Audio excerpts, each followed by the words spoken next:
Hello guys, यो चाहिँ यस्तो बिरामी आएको छ हैन। Realme 13 4G लाइट रहेछ यो चाहिँ यस्तो भएको बिरामी।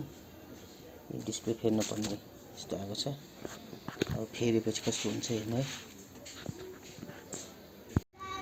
यस्तो गरेर यसरी गाइस निस्क्यो टक्क लाएर।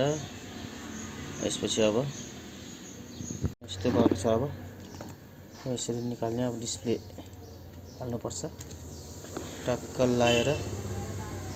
डिस्प्ले पनि यसरी तताएर निकाल्नु पर्छ। डिस्प्ले पनि टक्क लाएर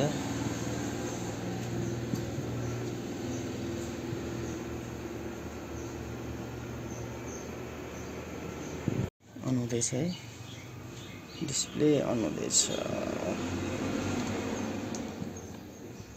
सेट गरेको छैन। अब सेट गरेपछि पुरा भिडियो हेर्नु होला।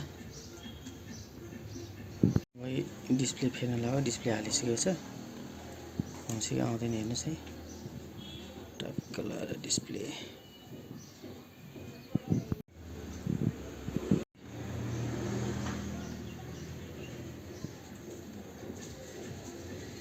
यसरी नै हो चेक गर्ने त।